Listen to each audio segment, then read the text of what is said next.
ঠিক 13 ঘন্টা হয়ে গেছে, আমরা এখনও আমাদের জাহাজের মেন ইঞ্জিনটা ঠিক করে উঠতে পারি নাই।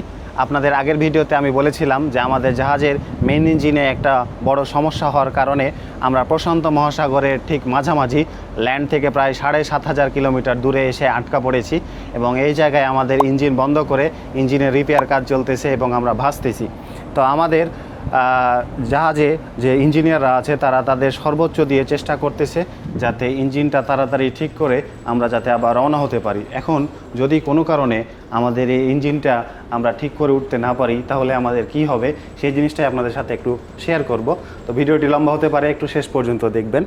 আমরা যখন একটা জাহাজ নিয়ে একটা দেশ থেকে অন্য দেশে আমরা যাওয়ার উদ্দেশ্যে রওনা হই তখন আমরা আগেই আমাদের রাস্তা অনুযায়ী আমরা আমাদের ডিস্টেন্স ক্যালকুলেশন করি। যেমন আমরা পানামা থেকে রওনা হয়েছিলাম আমরা এশিয়ার উদ্দেশ্যে, তো আমাদের ডিস্টেন্স প্রায় 20,000 কিলোমিটার, তো আমাদের যেতে সময় লাগবে প্রায় 45 থেকে 48 দিন। তো আমরা নর্মাল ওয়েদার এবং ব্যাড ওয়েদার দুইটাই কনসিডার করে আমরা হিসেব করি এবং সেই অনুযায়ী আমাদের জাহাজের একটা ফুয়েল ওয়েল ট্যাঙ্ক থাকে, সেখানে আমরা প্রয়োজনীয় ফুয়েল নেই যে 45 দিনের জন্য আমাদের কতটুকু সাফিসিয়েন্ট ফুয়েল লাগবে।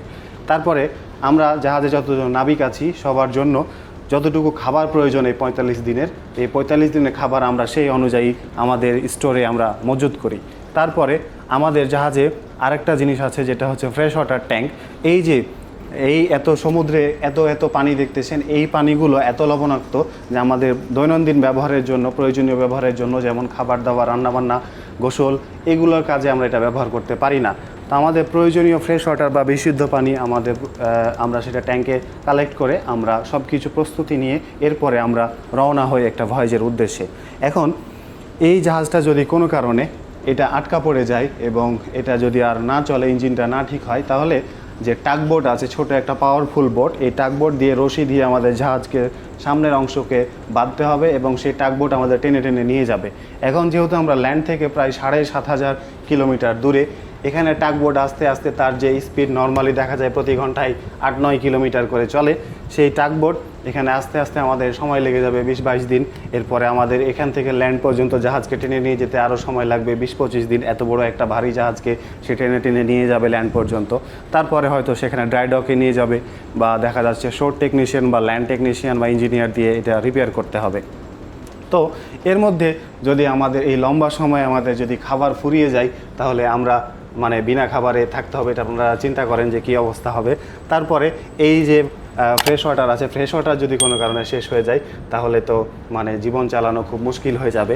এবং আপনাদের মনে এখন প্রশ্ন হতে পারে যে এতগুলো পানি থাকতে আমরা কেন পানির অভাবে ভুগবো, আর কোনোভাবে কি এই সমুদ্রের পানি ফিল্টার আউট করে বিশুদ্ধ পানিতে পরিণত করা যায় কি না?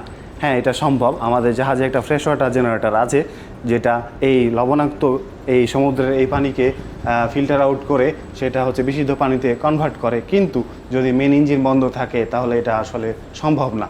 তো আপনারা চিন্তা করেন যে তাহলে আমরা যদি কোনো কারণে আমরা এখানে আটকা পড়ে যাই এবং আমাদের ইঞ্জিন আমরা ঠিক করতে না পারি তাহলে আমাদের ভয়াবহ পরিস্থিতির বা ভয়াবহ বিপদের সম্মুখীন হতে হবে। ইনশাআল্লাহ সমস্যা নাই, আমরা আশা করি খুব শীঘ্রই যে সমস্যাটা হয়েছে ইঞ্জিনিয়াররা ঠিক করে ফেলবে এবং আমরা আমাদের ডেস্টিনেশনে পৌঁছতে পারবো। এবং আপনারা আমাদের জন্য দোয়া করবেন। আমরা চাই না যে এরকম কোনো বিপদের মধ্যে আমরা কেউই পড়ি বা কোনো নাবিক পড়ুক। ইনশাআল্লাহ আল্লাহ সহায় হলে আমাদের কোনো সমস্যা হবে না।